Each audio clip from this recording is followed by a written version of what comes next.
Polluted Thoughts Podcast, real talk with real people. I'm your host, Colin Gary. We're live, back polluting the airways with the absolute one and only BiGMOLEY. We got a dog in the house again. That's crazy. Yeah, dude, it's good to have you back, bro. Thank you for coming on. Thank you for having me. I appreciate it. It's good to see you. Yeah, happy to have you back, dude. You're one of the people that can really talk to on the pod. Yeah, because I don't stop yapping. I be yapping. Dude, I'm the same way, man. That's how it be. I don't, it's fun to have a conversation with somebody else that just doesn't shut the fuck up because Yeah. the most. You just trailing keep off. going and we could, Just before the pod, we had like 8 separate conversations. Yeah, we did. All going on at Yeah, one we did. time. It's that ADHD. Yeah, it is. The It's ADHD. undiagnosed ADHD going on. Yep. Mm-hmm. How you been, bro? I've been good. I dropped that new video. Yeah, I was gonna say you just dropped that this. video. Actually, hold on. Before I hit this, before we do anything else, I got a present right here. So first, I got the pin. Oh, this shut is the fuck Respected up. Rejects Dude, no way, the BiGMOLEY collab pin. pin? The collab pin. Check We this got the out. one for you. You feel me? I collect pins on my bag. A lot of them fell off from my last trip, but I have I had collect all pins on my bag. It's going Beautiful. on there. It's going right on the bag. This thing's awesome. Yes, sir. And then I got this thing of ours merch tee. Oh shit, the shirt. Yeah, I got the tee for you right I'm here so too. distracted by the pin, bro. I love You pins. said large, right? Yes, sir. All right, yeah. We got the large I'm like right somewhere here. between a large and a medium, so Yeah, it will fit a little bit bigger, this but is dope. I like this a lot. this is yours. Hey, thank you, bro. You're welcome, sir. Much love, bro. Thank you. Of course. Of course. Here, keep the bag too. Work. I say you were very professional with your merch, man. Yeah, you gotta I'll say try so to be. myself. I've been trying to level it up, like in the professional aspect of things, like make it all look better, and same with like my image and the videos, and then even the songs. I'm just trying to make them more like constructed better and just have a more direction. I'd say that the views follow that as well. I mean, you've been getting much larger viewings on your reels, music videos, like Yeah, definitely. actual music itself on iTunes has been going pretty crazy. Yeah, the iTunes shit's been going crazy. The Spotify's been going crazy. And I attribute a lot of that to like the promo and shit I be doing, obviously, and then some other people I'm connected with, like just to get on different playlists, to get on different like Apple Music playlists even. And then just the general promotion of shit. Like, you know what I mean? I've just been trying to go harder with that because I just kind of thought about it like every business in the world promotes themselves, generally speaking, however they can. You know what I mean? Yeah. Whether it's from like stuff like this or me at the Anime Senta doing that business and investing into that, and then also marketing the music to people that come in that buy stuff there, and I'm like, we got a show coming up too, merch on the way. You've been on TikTok, OD. Got to be on TikTok now too. I've been trying to just be more consistent with those posts and shit. It's just hard finding like your niche of TikTok. You know what I mean? It's hard finding the algorithm. Right. Because as soon as one video goes up, then you just follow that formula and try to hit it in different ways. You know what I mean? Yeah, but it doesn't always work that way is what I've found. And also I've realized TikTok is way more strict than Instagram is. Yep. They're like on ass about copyright claims and restrictions and sensitive like subjects and images like bongs and stuff like that. Like I had 3 straight reels get targeted on fucking On IG? TikTok. No, on TikTok. Yeah, IG yeah. is like they don't give a shit. Yeah, You can IG's watch, yeah. if they ever said anything to me on IG, I would refer directly to the 1,000 videos straight that I watched of people dying. Dead Okay? ass. So if you got a problem Literally. with me saying something, you can take all that shit off. But TikTok is like, take the call, man. Nah. It's okay. I was gonna say you can take the calls if you need them. No, it's okay. But yeah, 3 straight posts taken off of TikTok. One was UFC, when we watched UFC and somebody got knocked out. I guess like probably the other clip that I used was copyrighted, I guess. But on Instagram, perfectly fine. And then the one before that, some kid, I had this kid Zays on. He was holding the bong. He wasn't even hitting it. He was just holding it. The one that does the T-pose Yes, stuff? yeah. He's mad funny. Yeah. He's funny as fuck. He's Some funny. of his other stuff, I'm like, it's funny, but I'm confused. No, I think that's part of his, like, that's like part of his thing. Yeah. Which is a very cool, like, he's definitely, like, driving his own path with that kind of, like, comedy. I've never really seen people do the stuff that Because he, it's like, just he'll so hold up, like, random. Exactly. I It's was just saying, so, or he'll that's like, the only way like, you nah, can I know what you describe it. mean by He'll hold up like a confusing. carton of eggs and be like, eggs. And then And then that's just like and the video video. ends. Yeah, and then or it the ends. Target one. When he went to he just posted it the other day. He literally just went to Target and just like was like, Target. Yeah. Pretty much. It's Target. Yeah. And then the video ended. Yeah. But they get views, and No, I think yeah, it's yeah. just because it's like It's very neat. It's very organic. It's Yeah. original. And I'm pretty sure he's younger than you, right? Yeah, I think he's like a year or two younger than I am. Yeah. Right. So if you like, he's just from that internet kid I was like gonna say that's just era the of era time, of bro. like, you know. yeah, like the internet kid era, Yeah, and they just know how to hit the it. Fortnite like, era right. is what I like to call it. Type yeah, shit, but like yeah. he's like, you know, he's closer to our age than he is to that. Yeah. I feel like. I just think he did it like before, Yeah. and it just kept growing. So Yeah, he's like, yeah. this is funny to me, and I like doing it. So I'm He was a gonna wicked keep cool doing it. kid. Him Yeah, and he his is. like he pulled up. I told him I could have like 3 kids pull up, and he ended up pulling up with 5 or like 6. It was 6 people so, because the kid got out of the trunk. And I was like, Goddamn. I saw a kid in the trunk. I was like, oh fuck. They going crazy. Yeah, in the truck. I was like, he's pulling up with They going hands. crazy in the truck. And, you know, 5 dudes hop out, and I was like, oh shit. Or 6 actually, and then I was one like, out the trunk, one out. yeah, the one out the trunk, like a and then the clown car. entire, it literally was a clown car, That's and they funny. got out, and it was like, boofed up, and then they come out, and we're like, yeah, what's good? And like, we're super nice, super cool, and I was like, I'm gonna have to bring this downstairs, like, I can't fit all you in my room. Yeah. I couldn't bring it, so like, Well, we had to go downstairs, but they were all wicked cool, wicked respectful. Yeah. I met him at the. Oh, one of at these shows that just the happened. Fendi skate Yeah. show. Nah. Actually, yeah. I think that one, and then the one that just passed. That was in Boston. Oh, okay, yeah. Yeah. He was wicked cool, but no, yeah, he just like hits like a very specific area with that. It's how you do it, right? Yeah. And like he just found it and kept rolling with it. Yeah. That's pretty much what I'm trying to do with the content that I put out. You know what I mean? Yeah. Is find that right thing that just goes, and then you just keep rolling with it. I and really then like what you've been doing with the memes in your music. you got trying Yeah. to like put 2 and 2 together. You know what I Yeah, mean? I like that. Yeah. You are right though. They like shadow ban all non-trending audio or like any like. Always. They don't care. If you're like caught in like a rut, you're caught in a rut. Yeah, they Like, don't you're give a shit. Stuck. You have to know what I wait. mean? Like Yeah. the best thing that I found is if you notice that you're shadow banned on IG, you have to go through your posts, archive whatever you think is spam and then like multiple, like I have some posts up right now that I'm gonna archive Yeah. because it's the same video, it's the same audio. You know what I mean? Yeah, if So- they notice somebody else has posted it first too, like I've They I've don't sent like that. out some reels to people and like Yeah. showing them what I was gonna post, and then they've posted it before I did. And it's not a problem if you want to post it, you can post it. I'll make another one. But No, like yeah. it was also like that one was good. That was a good post. I know what you So mean, then you yeah, post it again. And it doesn't That do as person's well. only got like 1,200 or whatever, and yours only got 400, and you're like, whoa, what's going on? What the here? fuck Yeah. happened? Yeah. Yeah. No, I know. That's it's just the way that they have the SEO thing. It's just everything's optimized to tag and flag everything, and it's like this is this audio like uploaded by this person on TikTok, so like etc. or even Instagram Reels. Like you can use the trending audios, mute them, and then have your audio over it. And in a way, Instagram doesn't notice that, and it's like, oh, it's the same thing with TikTok. That's like a TikTok trick too. You put, like, let's say you put Ice Spice's new song as the sound. Yeah. You go in the settings of the video, you just turn that all the way down, Yeah. so it's muted. That's why I usually put it on 1 or none. Or 1, yeah, or nothing, yeah. It overpowers it, man. Yeah. If you try to do like the music and an audio at the same Yeah, I time, know. like you can't hear anything. No, you it's can't like hear too anything. conflicting. But that's why, like, I've uploaded like promotion shit on TikTok. Use a trending audio, mute the trending audio, just so my video audio is only playing. Yeah. And it puts it into that video category. So when people are looking at videos with that sound, Yeah, it'll see. it sees my Your video. song playing, but it's tagged as that sound. You know what I'm trying to say? Yeah. So I it's get shit what like you're that. saying. With the new video that I just put out too, that shit got like 300-400 views in the first day and a half, 2 days, whatever. And it was all off suggested videos. Like I didn't even run no ad on it. Oh shit. So it was just suggested videos and recommended videos. And then I looked at the analytics and it was like 15,000 impressions or some crazy shit. Oh shit. And it was on people's like when you open YouTube and it just showed me as recommended on there as one of the tiles.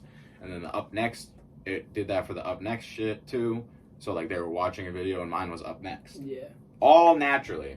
But That's what I did this time was I put a couple hashtags in the fucking description. And then when you put in the title, Yeah. It really sets it It's off. like in the description, and when you put them in the description, it literally automatically puts them up there in the title too. The problem is So that, I just made sure to do like BiGMOLEY, music video, this thing of ours, etc. Yeah, if you go like even broader than that, like something that people like click on and search for, like you would on Instagram, kind of like that's why hashtagging for views. Yeah. Like when I do it for UFC, our UFC ones get like 500 to like 1,000 views like each time when we post our UFC like fight night reactions. Right. But like these get like 50 to 100 usually on average, if not like a little bit more. But like when you hashtag something, man, it shoots it up for like people. Especially like I'm assuming it has to do with like local and or just like trending like things. Exactly. Yeah. Exactly. Well, and I think of it too, like the UFC fight reactions are not like as broad. I feel like that's somewhat niche. Like I feel like I don't see a lot of people doing that. And there's a lot of UFC fans in the world.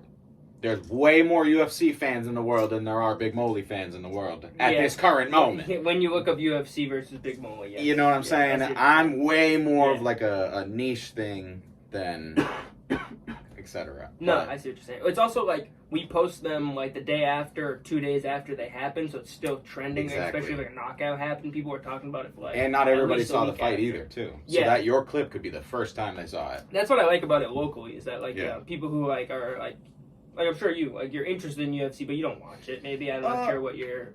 It depends, I guess, on if it's like a super big fight and all my homies want to watch it. Then exactly. I'm watching it too. You know what I mean? But no, I don't really. It's cool because like people like that who like aren't really super into it, and like a night that like it isn't the biggest fight in the world. You know what I mean? And then they can see it for the first time through like me and my boys' reactions, which is like I do like it, and like I do like. You should come on sometime, bro. That'd be fire. I would. I would have the most raw and real reaction because I don't really know. That's a lot why of the I like fighters, to have you know people what I mean? on. I said that to somebody more like recently, where I was telling them, come on. They were like, I don't really watch it. Like, I like it, but like I'm not gonna know enough to be able to like hold conversation with you guys. And I was like, who cares? Now you will. You gotta ask questions. Who is that man that just knocked out that other man and put him on the floor? Exactly. I need to know. Exactly. It was just like. You get the rawest reactions when it's somebody who doesn't know because you're not like, accustomed to it. Right. Like I've watched so much UFC that I'm like not surprised when I see someone get knocked out. I know you're like, you did it again. I'm still like, I'm like hyped up for what happened, but I'm not like, oh shit, that guy just got fucking duffed. I know what you mean. I'm not like that guy just pounded his face in. No, I'm more like I'm just that's normal for me since a kid. That's normal. For me. So when you get somebody who's like. I guess you even on better example. You did jiu-jitsu and wrestling, so it's not like crazy for you. No. But like somebody who's not accustomed to like violence, and then you get them in a setting where they're like watching violence, and they're like, "What the fuck?" Like if you got wow. Like you should have heard my uncle's watched enough where like he's accustomed to it now, but like we were watching one where like it was like the most recent one. He gets knocked out. He's like, "Oh, he's done." He's done. He's done. You damn right, Unc. He's done. Yeah. Yeah. That what title fight did just happen with? It was Israel Adesanya, right? No, not just happened, but that was the most recent one that I actually watched. I'm pretty sure it was Israel Adesanya. Israel Adesanya fought Padilla twice. Right. The first time Alex Padilla knocked him out. The second time Adesanya got his revenge, but then Adesanya went on to fight Sean Strickland, that crazy white dude, and then lost his belt. That one was the one that Izzy won or lost. I saw the one that he won.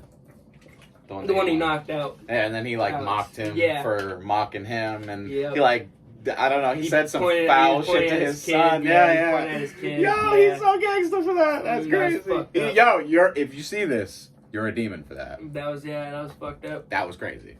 No, but that knockout was clean. I remember that one. Yeah, I watched it right here with Frank and Mario. We were sitting right here, and we were like, we had. So this was the fight that I realized I can't bet on the fights anymore. Like I can bet on the fights before we watch them live. Yeah. But I get like such a biased like reaction and a biased like announcing and commentary on it. Yep. So Mario and I are huge Alex Padilla fans. Really? And yeah, because I'm not a big fan of Izzy. So like, why not? I don't like Izzy. He's like corny to me. He's corny to you? Yeah. Okay. I think that like that's real. Like I just think that like he thinks he's super like tough when he says the things that he says. Like but the thing like I'm gonna leave you frozen like Elsa, and it'll be like crickets to me. You know what I mean? Like versus like a Conor McGregor being like, I want to fuck you up. Yeah, being like, who the fuck is this guy? You know what I mean? Like, that's way more disrespectful and hard to me. Like, you're not even on my, you know what I mean? Yeah. And like, Alex Pereira doesn't even like, he just like stares at you. Yeah, but had like, I know Conor McGregor, he hasn't done too well, hasn't he? Conor McGregor. Did he get like really hurt? So yeah, he like. His like leg? So he went up to be, he ended up being the double champ. He was the 145-pound featherweight and the 155-pound lightweight champ at the same time. Then he fought Habib, got fucked up by Habib. Yeah. Then he came back, and then he fought. I'm pretty sure he won another fight in between there, maybe Nate too. He beat Nate Diaz the second time, and then he fought Dustin Poirier. Poirier knocked him out, and then he fought Dustin Poirier again, and it was their trilogy fight, and then he broke his leg.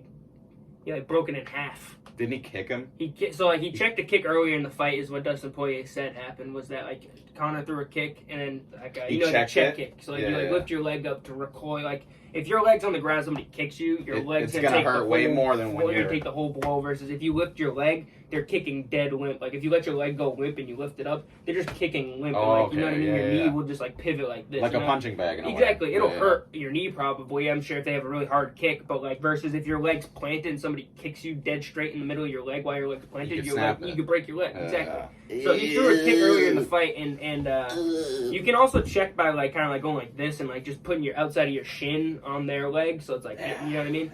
So he checked it earlier in the fight, and he said he heard that McGregor's leg like he heard it made a noise, and he saw him wince. And you can watch in the replay, he goes like this. He like points at him after he does it, and like he's like, "That one got you." And he does it again, and then he broke his leg on the leg kick, and just like literally like the only other people that it's happened like 4 times in UFC history. It's happened. Anderson Silva did it. They're all big names pretty much, minus like one.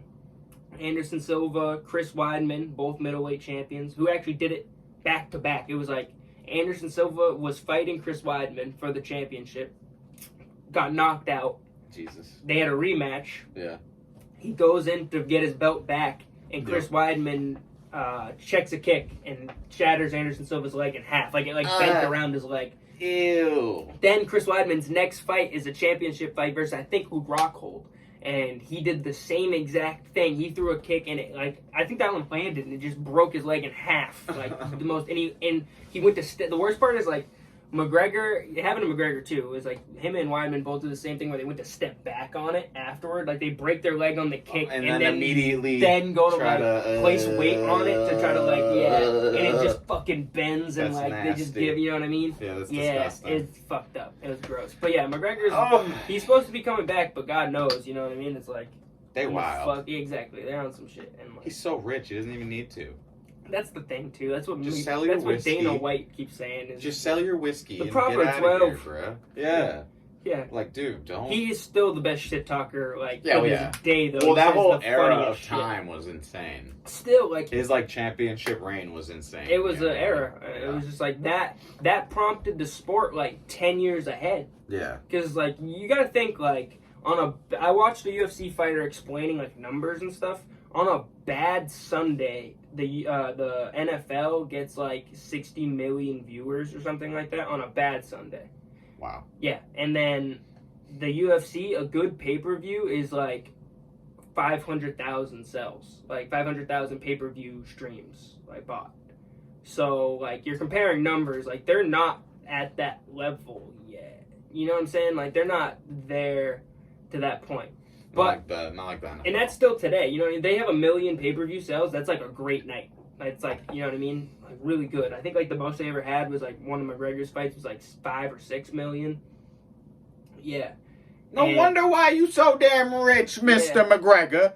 That's OD. And he gets a cut. So like think about 6 million times at the time it was probably like 40 or no, I think it was $50 or $60 a pay-per-view. So do the math on that. It's ridiculous. And then he got a cut and a percentage of that. No wonder why you got the fucking Lamborghini yacht and all that shit. On top of like their endorsement deals back in the day, they used to do that before. Like now they get like a cut directly from Reebok because they're all Reebok. But I heard that's what all the fighters. Yeah, all the fighters. Yeah, but even nowadays, like I was saying, Conor McGregor is still the best shit talker in the game. Like they did an Ultimate Fighter season with him and Michael Chandler. Where they were like they were the coaches and like so like the idea for the Ultimate Fighter is supposed to be like 2 coaches. they get teams of like people who like, you know, might have already got a shot and are on their way back up, or like, you know, are like still young and like trying to make it to the UFC is the idea. Right. And this year it was like pros versus vets. So it was like people who had been in the UFC and then had lost and had like been not kicked out but didn't get a new contract and like left. You suck, guy. And then like new people. Yeah. So they're facing each other, and the idea is that the coaches are supposed to fight at the end, and it's supposed to be like a Ultimate Fighter card where it's like there's other fights, but the main event is the coaches, and then like the co-main events are like the title fights, like the Ultimate Fighter season finales. You know, like who wins the Ultimate Fighter. Yeah. So it's basically like the coach. You gotta put your money where your mouth is. Yeah, training exactly. all of us. Exactly. Let's see if you go get your ass whooped. Exactly. Yeah. And so he was supposed to fight McGregor. I mean, McGregor was supposed to fight Chandler, and that was supposed to happen for a while. But in the first episode, they're talking shit, and like he's doing it in like a very nice manner. Like he's not like really being rude. He's like kind of like chirping him. Yeah. And he says something like, Michael Chandler's like, what weight class do you want it to be? And he's like, 185. And he's like, 185? You want to do it at 1? They both fight at like I know. 155. Yeah. So like that's a crazy thing to say. Yeah. And he's like 185, and he's like 185. You want to do 185? And McGregor just walking away. He doesn't even look at him. Just goes, "You'll do what you're told." Wow. He's like, I'll do 185. He's like, yeah, you'll do what you're told. Wow. He's like, what the fuck? It's like, one of like the craziest things I've ever heard anyone. My boy do. is real disrespectful with it. He don't give a fuck. Yeah. He does not give a fuck. No. So, is it over yet? So it hasn't. The season finale happened in the UFC Boston, and McGregor wasn't. I think they were probably aiming for McGregor in Boston versus Chandler. Would be a mess. Like we still got Sugar Sean when it came to Boston, but. Still, like, imagine McGregor in Boston again. Like, the first time it happened was, like, 10 years ago. I know all the Irish people are going to go crazy. Exactly. Like, they went crazy for Sugar Sean. I know. Now, imagine what it would be for, like, McGregor. For the real So, Irish it didn't end up happening because McGregor, like, is all yoiked up on roids. And you have to be Is he? He has to be, bro. He weighs, like, 200 fucking pounds. I mean, he could just be fucking drinking a lot. No. Well, yeah, it's not like not that. Like he's fat. like literally like staring at himself in the mirror, being like, "Let's go." Yeah, like fucking real crazy. Give me the Irish whiskey. Yeah, that's crazy. And so you have to test in USADA. You have to test for like 6 months, I think. Yeah. Oh, like before you fight again, like you have to like be tested. And he kept failing. Like if it was June, no, I don't think he got tested at all. You know what I mean? I just don't think he entered it prior to like 6 months. He drove away on his Lamborghini, you're not gonna get me. Pretty much. That's fucked up. I just think that it probably was like he didn't enter because so like if it was June, so like if the fight was in August, he would have had to enter for February. That's crazy. And like he hadn't entered yet. And then he hadn't entered as of like October or something like that. So like he's just not doing it. He just like I think if you can just juice up on roids and not be tested and then stop doing roids, get your body cleaned out, and then get tested, you're gonna be stronger. Would you though? I don't know because if like if it's 6 months time and you haven't taken any, and then all that water weight is gone from the roids, and roids just make you bigger. You know what I mean? Yeah. They do make you stronger. He might not be on roids. He might be on like some sort of steroid that like actually makes you strong. Like makes your shit. PDE? PDE is just performance enhancing drug. Oh, PDE. But it was like there was a PHP or RTR or some shit like that. Yeah, like Peyton Manning. Like, for like testosterone? Yeah, exactly. Like you can, because you're not supposed to use testosterone and shit for the UFC. No. Well, yeah, exactly. So like he could. My like thought behind it is like, if you were feeding, this is like a theory that they have with these Dagestani fighters, like Khabib and like Islam Makhachev, like these just absolutely like, because they have so much motherfucking so strong testosterone in their body. They think that like, imagine from the age of like 10 to like 18, you were just pumped full of testosterone and like just like getting your supplement like daily or weekly, whatever it is, right? And you're working out, you're grinding, you're wrestling, you're fighting. Your body is like built on, you know what I mean? Like you're got a stronger foundation there and then when you're 18, and then like you could stop. Like those, I guarantee you've seen those videos of remember like years ago videos of the little ass kids. They were like 8 and 10, and they were little bodybuilders. They were working. Yeah. They were like ripped as fuck. Yeah. So like that, for example. Yes, exactly. If you're just like, and then you stop at 18 and you stop giving them the shit. and you just keep like feeding them and stocking them up on like an organic kind of like whatever UFC guidelines kind of diet. Yep.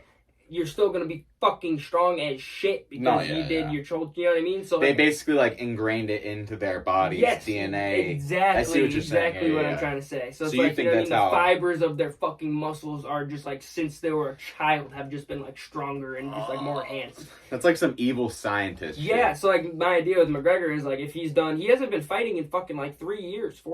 You know, and so you do that shit for 3-4 years. I'm sure you still got like a strong like you're getting something going. You know, I can see your argument though. Also, it's like you cut it out. You'd probably be weaker because you're used to that. Well, because you see people like fucking Triple H in the WWE. Triple H, I forgot about in the WWE. He definitely did something because he was like a fucking. His action figure was literally the most accurate representation of his body. He was so wide. He was so wide. Like, he was like muscles coming out from like his ribs. Bro, his fucking traps were like huge and you notice how when he becomes old, like wings of muscles, bro, and then he becomes the chairman or whatever. You know, if you look at him now, like he's still fit for being as old as he is. He's not like, but he's not fucking like a meathead anymore. Yeah, you know what I mean? They're not testing you in the WWE. I don't they're think feeding that shit to you. I don't think so. Yeah. Why would they? And maybe they're not nowadays, but in like the Attitude Era, oh man, everybody was juiced the fuck up. Yeah, I guarantee they're still doing it today. Why wouldn't they? It makes you look huge. Like most of them, definitely. I feel like a lot of them were definitely juiced up. Like even John Cena.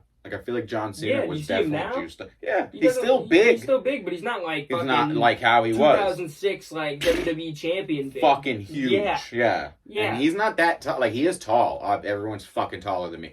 We get it. Everyone's taller than me. We get it. Anyway. Yeah, he's like 6 foot, right? He's some shit like that. But all right, but he's double wide, bro. Like I lived in a double wide trailer before, and these motherfuckers are dead ass double wide trailers. Yeah, he's in this 6'1". They're he's only 6'1". Think about how wide he is, bruh. But the internet is like a fucking little mini truck. They give everybody like an inch pause. Yeah. Like, hey yo. Oh yeah. I said pause. But John Cena too. I don't know. I feel like everyone in school when we were kids always like that liked wrestling and other shit like that. Every white kid kind of was like, John Cena's my cousin. You know what I mean? Really? I remember hearing that shit, dude, when I was a kid. Yeah. I don't remember that. It'd always be like the kids in my class. They're like, John Cena's my cousin's uncle, brother, son. I'm like, okay, buddy. You know what I mean? Like, okay, buddy. Like, you're lying. Stop fucking lying.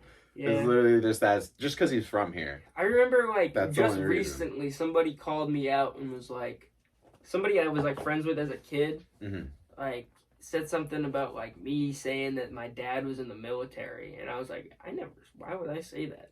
I've never said that. And they're like, no, you said that. You told me like when you were little kids? Yeah. And I was like, he's talking like 8 years old type shit? Maybe, like 8 and younger, probably. I feel like everyone has done that. And I was just like, I don't remember, like, telling you that, like, that my dad was in the military, but if I did, it was definitely like a child's lie. Yes. You know? And I was just like... You were just trying to like... Yeah, but they like called me out on it. I forget who it was. If you're listening to this and you remember, tell me who the fuck you are. Text me. I can't remember or comment. We need a comment. Yeah. I want a description. Below. I need age, time. Yeah. You guys were probably in school. I need a date of birth. SSN. Yes, sir. Put that shit in comment, baby.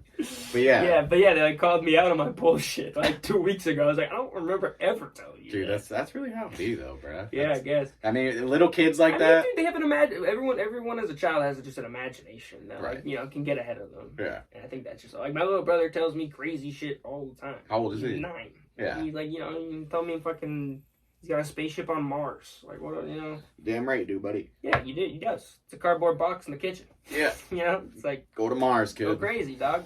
Yeah. Imagination like that is good. And I think kids, like... I'm not saying that you were trying to do anything if this... Whatever the fuck, but... It's for a separate thing. Like, I feel like most kids in that type of situation where they're, like, trying to, like... play up some shit or they're literally lying about something to all the other 8-year-old kids. Like, I feel like it's just like a trying to fit in type thing. Yeah, definitely. You know what I mean?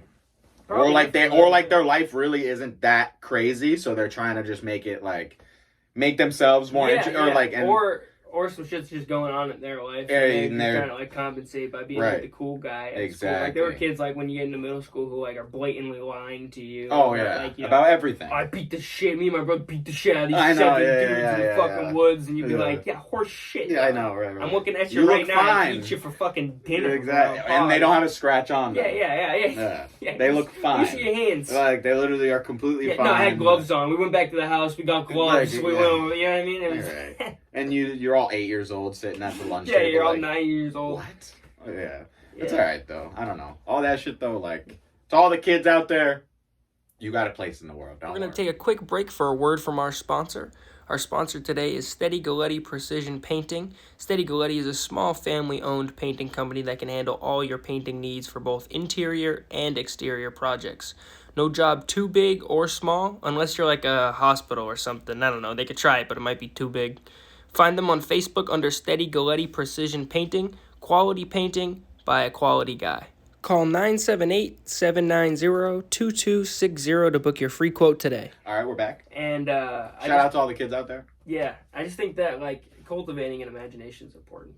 Yeah, especially for a child. You know what I mean? Yeah. Like if you like the way a lot of our parents were raised, right? Like they would like have like these dreams and aspirations and they want to do these things, and then their whole life they're like, no, that's stupid, you can't do that, like you have to be a doctor, or you have to fucking go to law school, be more realistic. Yeah, you got to be realistic with yourself. You're not him, you know. I think that that's like something of our generation's kind of like really, I keep using the word cultivated, but we really have cultivated the idea of like, let's have a dream, we're supposed to do it, right. And I think it's just because of how feasible it is these days, versus how, like, if your dad was trying to be a rapper, you said your dad's a little bit older, right? So probably my dad is 60. Yeah, grew up in like the 70s and 80s kind of thing. Yeah. Like my dad was born in the 80s, but like, even like, so take it that way, right? Right. So my dad was an adult when your dad was born. Yeah, exactly. That's crazy. That's crazy. But like, take it this way: 70s and the 80s, it's so hard to probably record music. You have to, like, I don't know if you have to have a record deal, but you have to know somebody who owns a record, like a studio. Label or a studio. Yeah. Go there, record your music, shop the music around, so then you can get a record deal to record more music. You know what I mean? Like, it's funny that you say that too, because my dad actually was not really into rap. Like he likes like Biggie and shit like that, but he doesn't listen to it like that. He appreciates it for what it is, and he loves the culture of it. And he's very like in tune with a lot of things music, because he plays guitar and he fucking was in a band. They were a cover band back in the day in like the 80s and 90s and whatever. And I asked him before, it's funny that you said that, because I literally have asked him, do you have any recordings of anything or like videos? He's like, no, this is like 75 guy. No one just carries a camera with them, and we didn't have money to go to the big studio to record this shit, so we just did everything live. You know what I mean? He's like, and then he'll play me shit that he used to play, like different songs and stuff. He has a Les Paul. He has I'm slacking with the guitar names, but he has a lot of like nice guitars, like old guitars. One that his dad gave him from way back in the day. He won't let me touch them. But like, it was so hard to record your music. Yeah, that's what Even in the 90s too, like my dad was like, my dad wasn't a big music guy. He was like in a like band, like high school band. Yeah. But like my uncle, his older brother, was like friends with people who are now like really good musicians, like sponsored by like real people, like real companies. But anyways, they were in a band too, and like my uncle recently passed, and they were like looking for like some of his like recordings and shit, and they were like gone. No, it was just like we might have a couple. Like there's one video of this one time, and there's this one cassette of like these one tapes, but they were just demos. And it's like, like the dream of music now is so feasible versus what like you could just record everything right here. Oh yeah. And instead of going, you don't have to pay anybody. You just pay for the equipment yourself, and then you can do it all yourself. It's been talked about 1 bajillion times, but like, it's, you know what I mean? No, you're right. Crazy versus like, so that's why like I think the idea of the dream became not like realistic to a lot of people of a older generation, because they didn't have any like alleyways and resources to be able to like cultivate those dreams and make them reality. Because like, even like my dad, like, I'm sure your dad's very supportive of like what you're doing and like what you're trying to do. Like my dad's always like, he listens to my podcast and like sends me feedback and like, you know, trying to like get me new equipment when he thinks things suck. Because that's what it'll be like. He'll be like, your fucking mics suck. Let me buy you new ones. These ones suck. Yeah. No, he's real for that. No, and but like I just think that, you know, nowadays it's like an idea. It's like, you know, we can actually live out a dream realistically. Yep. But at the same time, you can like you can do two things at one exact time. You can chase a career that's realistic, and you can go home and record a whole album and put it out. And exactly.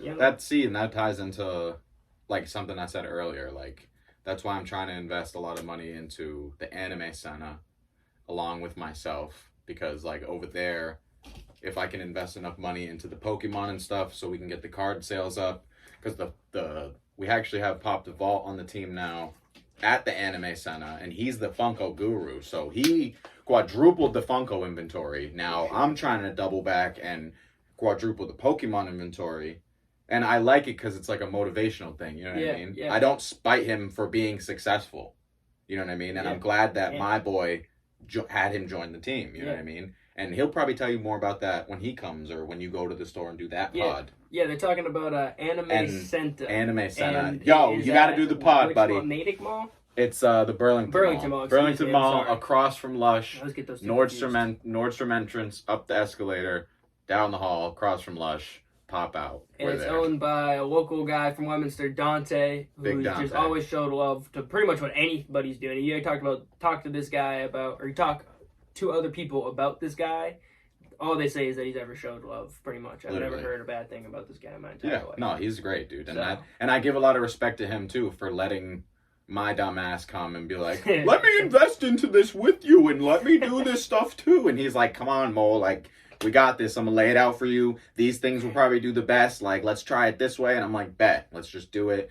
And me and him have been friends since freshman year of high school, you know what I mean? Yeah. And I tell him this all the time. Like, I'm glad that we've always been able to do this shit, because we've always done a lot of shit together. We've worked at McDonald's together. We've done things on the side together. Now we're doing this kind of together. It's more him, and I'm just there on the team. Like, and I try to promote it whenever I can. I try to come up with different ideas for shit, like more products, different ways to get the kids engaged, get the families engaged, giveaways, events. I've brought all this stuff up, and Dante does a lot of it, like especially nowadays. Like they've been going to events. They did a giveaway at the mall for like around Christmas time. Cool. They went around dressed up as Santa and just gave stuff away to kids and families and stuff like that. You know what I mean? Yeah. We do sales at the store all the time, like buy 3 get 1 free on the Funko Pops, or we'll do 20% off. Shit. And we be giving stuff to the kids all the time, you know what I mean? Because as a child, right, when we would go into a store, or you go to jujitsu, or I would go to anywhere music related as a 12-year-old kid, right? People that I look up to in that sense, that are there, show me love, and they're like, yeah, you can do this too, and like, we'll help you. And when they show you real love like that, it sticks with you for the rest of your life, you know what I mean? Like, shout out to Kyle, shout out to Zach, shout out to Matt, shout out to Ground Zero. Like, that first band show that I went to, when they were like, yeah, come on, buddy. Like, I was 12. And they were like, pull up to the show. Like, you'll be good. Like, no one's going to mess with you. It'll be fun. Ever. And that shit, bro, like, I know it sticks with kids forever, because it did with me. Getting, like, it's like a multi-beneficial situation, because, like, you're also bestowing your knowledge on somebody, so it's not useless. You know what I mean? If you're just holding on to knowledge, it's useless. But if you're able to, like, put an interest into somebody who's like cool and interested into something and is young and can like especially with like cards and stuff like that. Like I'm always trying to put my little brother onto cards and be like, dude, get this signed. If you're at a sports event, go down and try to meet this guy, see if he'll sign your card, bro. They will. You could hold on to this. It'll be worth like X amount of money someday. Like pull this card from this pack, and just like, I don't know, enjoying those moments with those people is something like genuine as fuck. No, it is, dude. Like, that's why, like with the music, like someone hit me up, they found my music on Spotify, went and looked up the music video, found the music video, commented on the music video that they found me on the Spotify playlist. Then they liked every single song. They followed me on Instagram. I posted the YouTube comment. You probably saw that. I posted the YouTube comment. Then they hit me up. You probably saw that too, because I posted the DM. He hit me up and was like, bro, that's my account, blah, blah, blah. And that's why I sent him the free shirt. That's dope. Because it was just mind blowing to me. Yeah, bro, that's also the other thing. Fuck, that was those the more types of important connections, thing bro. was just like, yeah, it creates a connection to Right. the thing and the person. Exactly. Like with yours, it's music. With the memorabilia, it's the Pokemon cards, the Funko, the whatever, just like collecting in general. Exactly. You start like a young kid on like a hobby that they can enjoy. You know what I mean? I find like a lot of people. You ever like talk to somebody and it's like they don't have a hobby. Yeah, a lot of yeah. Like, that, honestly, I'm not gonna lie to you, bro. That is. Like, they haven't found their hobby. I feel like is a more like presentable way to say it. Like you don't have one currently. Or you ask them if they have a hobby, and they're like, "No, I don't like anything." Yeah, and you're like, "What the fuck you mean? Like how? What do you do?" Like or they'll be like, "I like to buy stuff." Yeah, well, like my girlfriend says that she doesn't have hobbies, but like we go and we do shit. You know what I mean? Like we're not like boring. Like she does shit. She just like doesn't. She might not collect fucking. Yeah, she just doesn't have like a collectible. Hobby, but she likes to do things. I mean? Yeah. You know what I mean? Like, but it's like when people tell you, it's like, nah, I don't really do anything. It's like I don't have any hobbies. You're like, what do you? How? What do you mean? Yeah, no, I agree. You know, it's just like, but I don't know. It's like an odd thing. You know what I mean for me? Because I don't know. That's like a lonely life. It creates like, I don't know, I think it creates like depression, like, you know, because I think that what a hobby is just keep your mind off of things. Oh yeah. It's just like, you know what I mean, like something to enjoy that's not work, or it's not like, you know, a straight responsibility. It's something that you're doing out of the pure leisure and the enjoyment of your heart. You know what I mean? So like, well, that's why I'll give a lot of credit to Dante too for letting me join the team and do whatever we do. You know what I mean? Because that's like part of one of my hobbies of collecting shit. And that's why it's going to be dangerous when I really get money, because it's going to like, my crib is going to be like a fucking museum. Yeah, I always said that. I was you're like, going to walk in this bitch, you know what I mean? Exactly, I've said it so many times in raps and stuff. I'm going to start making it just an intro. Like, you motherfuckers better hope I get no money.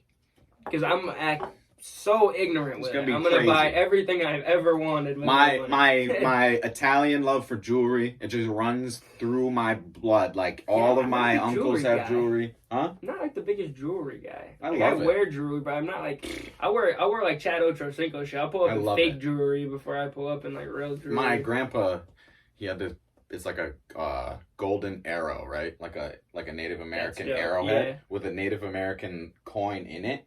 On a golden, it's like a old school like Franco chain, and my dad just has it. The circle like medallion one. Yeah. My dad, but it's like old school like 60s, so it's like not as refined. You know what I'm saying? My dad just keeps it on the key rack thing at his house, and I'm like, what the fuck? Let me like I'm trying to wear that shit, and he's like, no, you're not touching that. And it's like a family heirloom type shit, and I've held it in my hand, bro. That shit is thick. Like that piece of gold is OD. So I get why he doesn't want me to fucking wear it, because I'm like, you know what I mean? God forbid I lose that shit. Or something. Yeah, never that, but God forbid I fucking lose this shit. You know what I mean? Like, fuck.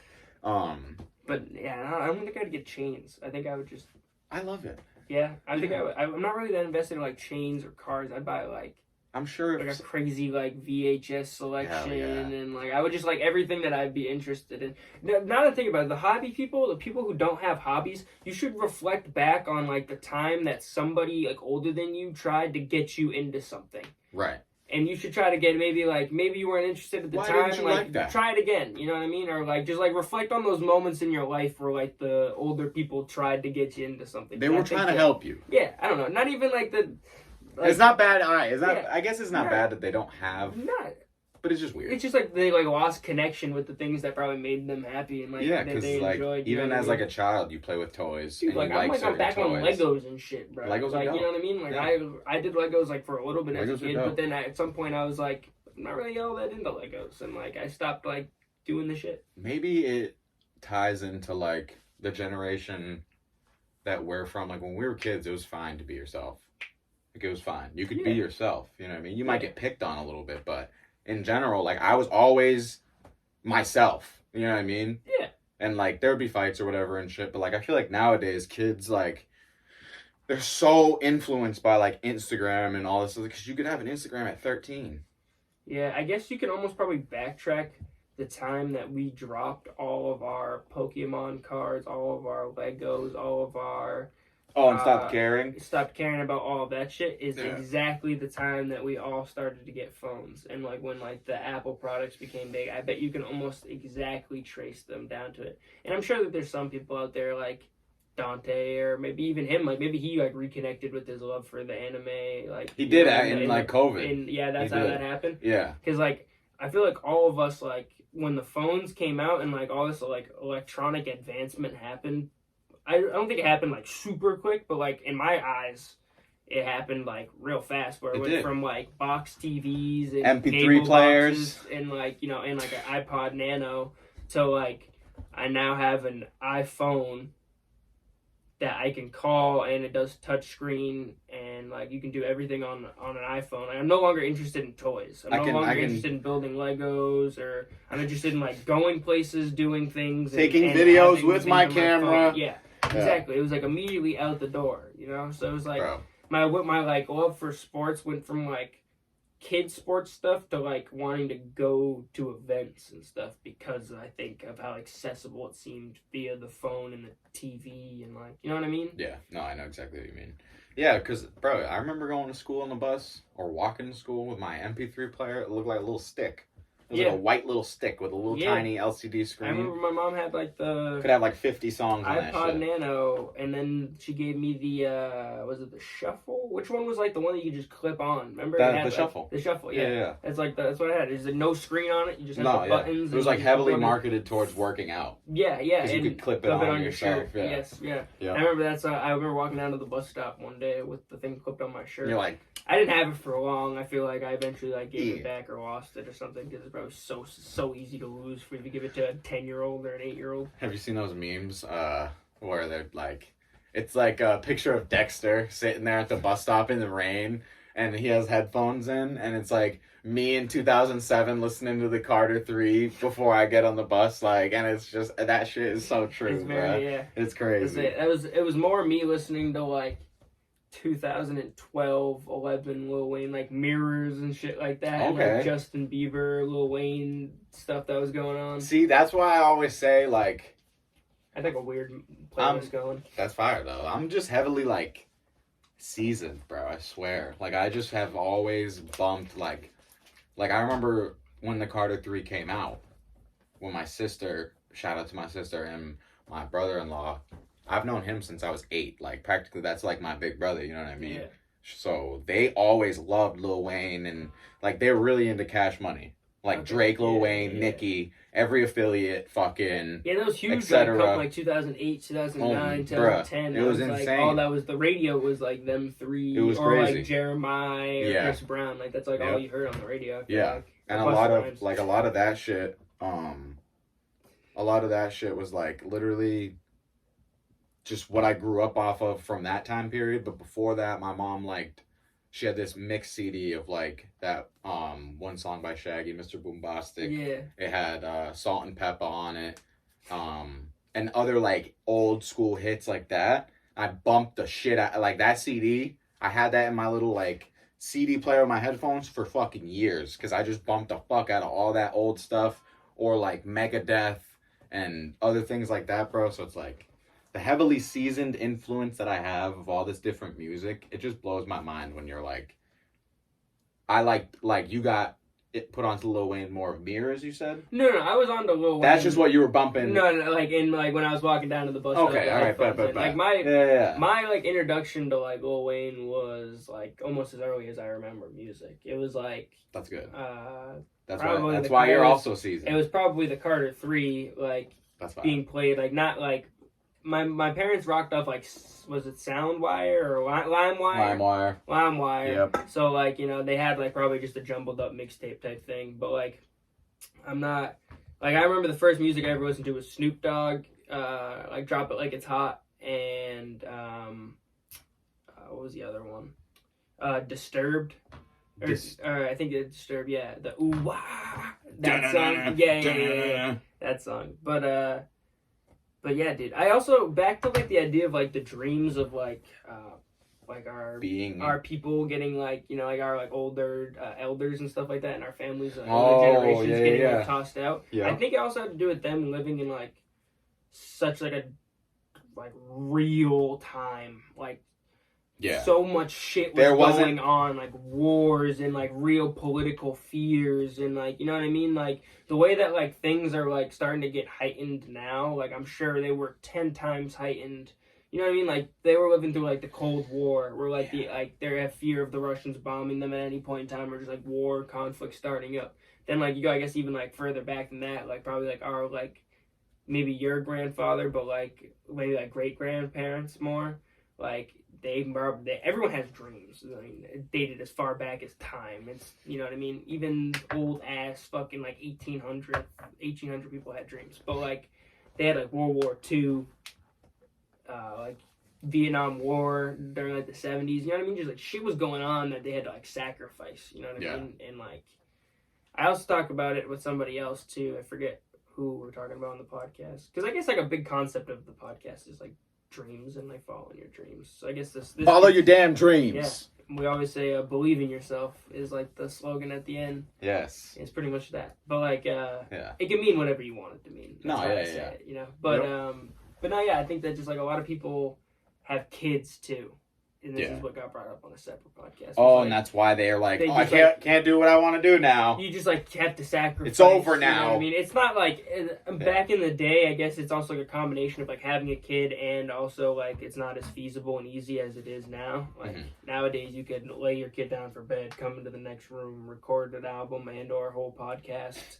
Walk out, leave. You know what I mean? And like everything's fine. They could even be there with you. You have the baby monitor on the thing. Yeah, you know what I mean? Like you could do everything you could do now. And I know people who have kids and like are still like pursuing a dream hard. Yeah. But I think that like, you know, a lot of people sacrifice their dreams and like not themselves because you know, but a part of themselves. Yeah. For that child. And I think that's very admirable.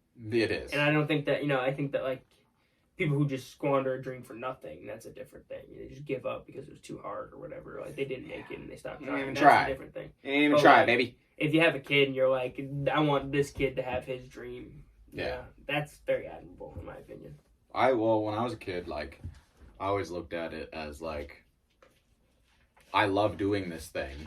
Whether it was me going to the skate park or me going fucking to the shows or me playing video games or me drawing or me just sitting there and imagining stuff, like just thinking, you know what I mean? Just being a like different type of thinker than the other 10-year-olds, I guess you could say. Because I just always was like, I just am gonna do like what feels right. You know what I mean? Yeah. And this has always felt right. Like me entertaining people, me making people laugh, making people think. They like the music, the clothes. They like just me being stupid. Like, not stupid. You know what I'm trying to say? Yeah. Like, I'm just a goofy guy. Like, I be joking a lot and shit like that. Like, I just have always been, like, wanting to inspire and motivate the next person to do it. Just because I feel like a lot of people I looked up to always would preach that shit. Yeah. Like, follow what you love no matter what the fuck is happening. That's what I was just thinking was, like, isn't it funny that, like, from as early as you can remember to, like, 14, 15, everyone just is always like, do what you love, find something that makes you happy. I know, and then the second you can drive and get a job, they're like, you're going to fucking college. Go get a job. They're like, what are you doing? Like, you know, you doing something realistic? Are you going to be an accountant? You know what I mean? Yeah. Like, they're like, not really, but you get what I'm saying. It's like, they're just like on ass about like a healthy like life and doing this and doing that, but like everything up to that point, they're like, do what you love, you know, do what you want to do. And I think there's just like a fine line between like a passion that's based on emotion and like just doing things that are based on emotion. You know what I mean? Yeah. If you're like, something makes you feel a certain type of way and you're like, how can I make this my lifestyle and how can I make this my life and like, you know, get paid or, you know, whatever from it. Yeah. Versus like just being like, this makes me happy, I'm just gonna do this. You know what I mean? I feel like because my dad always be preaching like, don't do things just because they make you happy. Because like they're not always productive. Kind of the idea of that is like the shit that makes you happy ain't always gonna be fucking productive. No, he's real for that. If you just did everything that made you happy. He always said, if I just did everything that made me happy all the time, I'd just be fucking la land. You know what I mean? Like, so you can't always just do what makes you happy. And I think that's the difference between like just doing what makes you feel good and then like chasing and pursuing something that like makes you feel good. You know what I'm saying? Yeah. May not be the best way to describe it, but no, I get what you mean. Yes, like you don't want to get too wrapped up in La La Land that Yeah, just like this. Now feels you're good. broke and you ain't got no motion or nothing going on. That's why I said like I'm trying to invest. Motion. That's no like motion. That's like my favorite. That's why I'm trying to do like more investments into the Anime Senta and stuff like that. Shit going on. Yeah. You got no fucking. You got no motion. It's like the best phrase ever. And especially if you're any freelance anything, it takes money to make money. Like you need money for gas, food, car, rent, phone, etc. And if you're doing shit on your own, like me or Aviate or Fendi or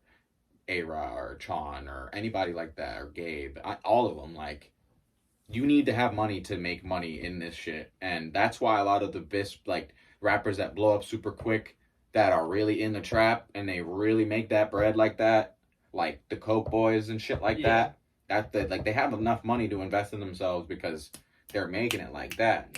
You know what I mean? Hand over fist. So it's like, that's honestly why I feel like if I had more bread, and I'm not like these other rappers to sit here and be like, I got all the motherfucking money in the world. No, I got bills to pay. Yeah. I'm an adult. You know what I mean? I have motherfucking bills type shit. So it's like, I can't go and just fucking be stupid with the bread no more. Like, that's why I've been trying to be more calculated. And like, every beat you hear me rap on, I pay for that shit. Yeah. Every single beat. They're not from fucking YouTube either. Yeah. And I work with these producers and I really try to make sure everyone's getting paid fairly. If they want the splits, etc. But like, it really just takes money to fucking make money. So I guess I respect what your dad says with that. Like, if I just did, you know what I mean, I'd be in La La Land, and I agree with that. But yeah, I think he was just more like, make sure you're making money. I feel like that's what he meant. You got responsibilities more. You got responsibilities. You gotta fucking, do this and you gotta do that. You gotta take care of shit. Yeah, T-Pain actually said this shit the best. Like, you work for someone, they hired you because that job was too overwhelming. The job was too overwhelming. Them trying to do that shit and then all the other stuff they want to do. Intelligence. Right. It's just like their understanding of what. Exactly. Like they might have enough bread to start the business, but it becomes too overwhelming. Like with Dante, for example, he can't run the fucking thing all by himself all the time. He needs to have other time off. And for him to want to do anything else, I'm sure he goes home. He's not immediately going to bed every night. He's looking up different things to do other things outside of his business, etc. So like everybody that goes to work from 8 to 4, you have from 4 to 8 to do whatever the fuck you want. Yeah. That's when your actual job starts, is after you're out of the thing that you're doing to make this guy money. Yeah.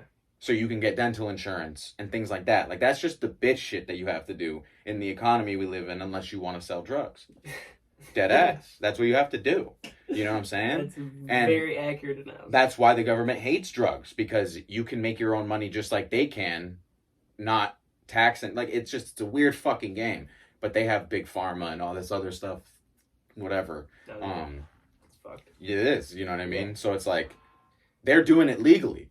So it's like, if once you can break the cycle and you can make that legal bread residually not doing anything. I remember explaining this, like, the idea of, like, looking at the job as not a job and just, like, a means to an end. That is the means. Unless you're chasing a career.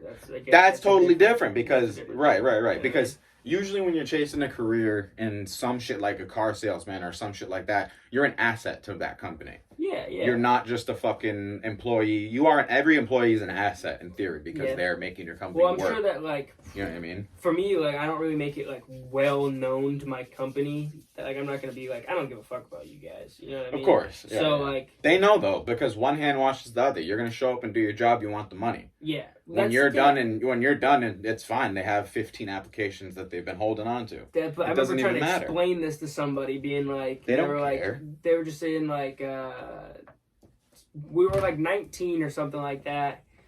We may or may not have been on a couple, like, hallucinogens and, like, out in the fucking... We were, like, out in Gloucester. And like, I remember my boy saying, like, I think he was having some, like...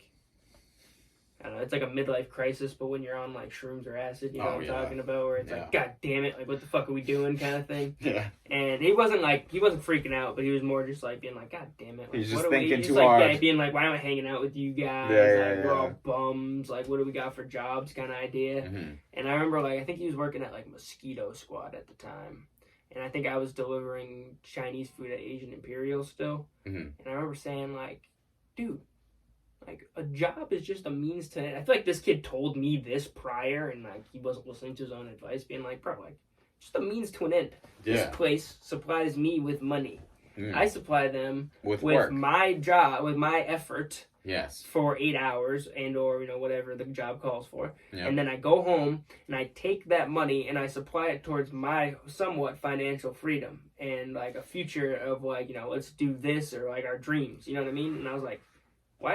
It's not much. There's 1 bajillion jobs out there. There's 1 bajillion workers. Yeah. Like, you know what I mean? You'll find a new job and like you're not like it wasn't like a worry about like who gives a fuck about who gives a fuck about the employer. If they're a nice guy, you don't want to do them dirty. But like also it's like I'm gonna put myself first 100 times out of 100 before I put like an employer. Like if it comes to like I need this and if they're in my way of doing, you know what I mean? Like that's like when you get into a job and they start saying like you need to and you need this and you're like, sorry, what'd you say? You're like, yeah, it's just like, it's a principle thing. It's like, we live in the United States of America. Like, I got fucking the freedom to just get up and walk right out of this job without 0 obligation. Yep. And like, you're damn right. You start saying like, you need to, or blah, blah, blah. It's like, this is supposed to be like a mutual thing. Like, and I guess that's like, I think that's also an old school way of thinking where it's like, everybody needs a job and it's not so easy to get jobs as it was because everybody needs a job and this, that. Nowadays, it's like, fast forward 50 years to now, it's like anyone can find a job. You could go walk into that place. No, I know. Go walk into that place and fucking get a new job at any point in time. You could walk downtown Pittsburgh and find something. Someone will hire you somewhere. That's what I'm saying. And that also attributes to like that goes to in your personality. You have to be able to bite the bullet, do the shit job for 8 hours a day. Even though you might hate it and you hate everybody there and you hate getting up to go to it, you know what I mean? Yeah. You have to learn how to bite the bullet and do it because no one gives a shit about your emotions and all this other stuff when it's time to work. If you're coming to my business to work, you leave all your emotional bullshit outside because there's no... you just get stuck in that weird cycle. You're gonna fuck my shit up. You're gonna fuck my shit up. You're gonna come here all fucked up and then fuck my shit up. And then you leave here all butthurt. You come all butthurt. Like, if you learn how to just disassociate like work from real life, it'll work out way better. Because when you start implementing your emotions and shit to some guy that doesn't actually give a fuck about what you have going on at home, he needs you here to run this register. He doesn't give a shit about your grandma's fucking tumor in her leg or whatever. He's heard that 15 times. He's been in the business for 25 years. He doesn't care. No. You know what I mean? His bills still need to get paid. His bills still need to get paid. So it's like, if you want to be like that, then okay, whatever. If you want to like, I give everyone credit that works like a normal ass job. You know what I mean? Because it's hard. It's hard to fucking do that shit. To get up and go there, know you're not going to make... Like, you're only going to make enough to be able to pay rent and some bills, and then you have, like, $150 left over, but you also, like, you know what I mean, smoke weed, or you drink, or you want to buy, like, a bag of chips. Or you're pursuing a dream, now you got $50, you know what I mean? That's what people are like, but I can't pursue my dream. That's what I'm saying. But I can't do it, you know what I mean? But that's where, like, budgeting comes in. We're lucky enough where, like, our dreams aren't, like...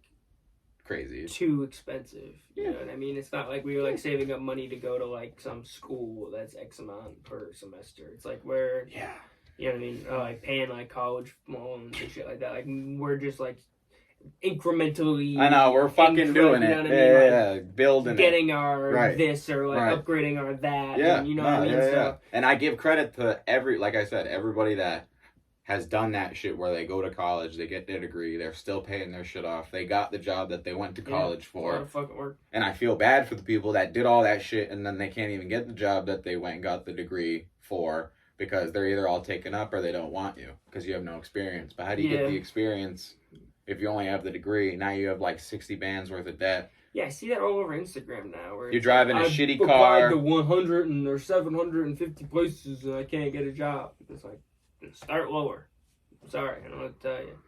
Right, you're right. It's because I also it might attribute to like they're trying to get the highest position possible. Well, it's a mixture of the two things you're saying. It's a mixture of like one, they're trying to get a job, and the people are like, you have no experience, but they don't have any experience because they haven't been given an opportunity to get any. But it's also, they're like, my first job getting out is $90,000, and they're like, well, I'm not gonna pay you $90,000 to I'll pay you like 40 for the first time. You know what I mean? Right, like, right. you don't know what you're doing. Yeah. So like, why would I pay you? You know what I mean? I'd rather pay somebody who has less college education than you, who's been doing it for 3 years.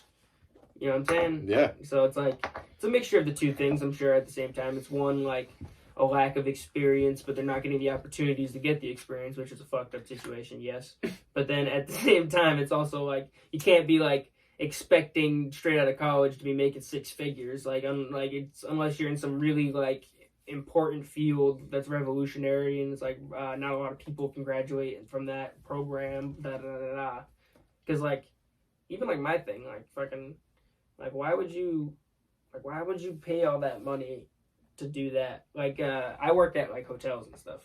So like, why would you pay to go to hospitality when you could just do what I'm doing right now? And then, you know what I'm saying? Like, I would like to go to school there because then you get the degree and it definitely like, you know, promotes a career. Yeah. But it's also like, well, what if I don't need it right now? I'm doing fine without it. Right. Yeah. I think you also realize that like, people are idiots. So like, well, they're very like they need it to be like, okay, I grow up, I go to school, okay. I get the job, I have the baby, I die. You know what I mean? That was very simply put. They love to make it real spoken like a true asshole. Dude, that's, you know what I mean? It's like people do need to be told everything. It's like my dad always says, and it's exactly what you just said. Like, they just need to be shown how to do this and told how to do that, and they can't do it by themselves. They're not like a free thinker. And yeah, exactly. And like, even like you like find bosses and stuff, you know, they're just like a puppet. You know? Yeah. Like, this guy's just repeating what the guy above him told him. Yep. But yeah, like, yeah, it's just like it's like a weird thing that I like find with certain industries where you don't need to go to school if you have common sense. Because I walk into like certain places that I go to, and I'm like, I'm sure you've done this with 1 million jobs. You go into like a low entry job, like all my jobs prior to like ones where there's like real intelligent people as bosses. Like, you go into the job and you're like, what are you doing? Who is this schmuck right here that's like running shit? You know what I mean? It's just like, what is going on here? Like, you can run a business. You got like this guy doing blow. You're like, what the fuck's going on around here? And it's always like a pizza joint or like a whatever. You know what I'm saying? It's not like a legitimate like business is what I'm speaking on. But like, you just get like shocked by like, you'll be like 16, 17 working in like a food place, and there'll be like that 50-year-old dude who works there with you who just is like a smoking in the back, smoking butts. He just taking Adderall. He's clearly been drinking, or like he's like all he does is talk about how he's gonna drink when he gets off his in the kitchen jobs. Everybody's drunk. Yeah. But then you're just like looking around, you're like, these are grown people, like, you know what I mean? Or like, you're just like, when you have a customer service job too, talk to people, you're like, god damn, like. I'm glad that I had those types of jobs. Yeah. Because it shows me bro, I worked at McDonald's for like all of high school. Where? Yeah, right there. In that pin pad. How do I sign it? Like, bro. They'll be like, oh, so it's gonna ask you to sign. Like, where? Like, see that thing? Gray box on the screen? They're like, yeah. Like, with what? The little pen on the side? There is no pen. It's stuck on a magnetic clip on the side. Oh, okay. It's like, jeez. Yep. Yeah, you gotta direct the fucking... at McDonald's, jeez, that must have been brutal, man. Dude, I like that shit. But my kid will work at McDonald's for their first job. Yeah? Yeah. What was the worst thing that you had happen to you at McDonald's? Or like... Just people bugging out. Like trying to come in the back and fight everybody, and then we have to fucking clean up the scene and kick them out. Like... This shit's just fucking stupid. Like, people will just get butthurt over the dumbest thing, you know what I mean? That one lady would pull up every day, get the same thing every day, and complain about the same thing every day. Like, the typical shit that you deal with in food service. Like, that's the funniest part, because they start complaining enough where you're like, I've told you this. I know that you know that this is the situation. It gets to the point where you've seen them enough in their card that you remember their first name. Yeah. And I'll be like, Lisa... The machine is broken still. You came here yesterday. I'm sorry. And Her name was Lisa. She would get tight. Like, I she would used just to get work at a fucking tight hotel all the time where like for no reason. This guy would come down every time for breakfast, like an hour or like a half an hour after breakfast. You remember his name?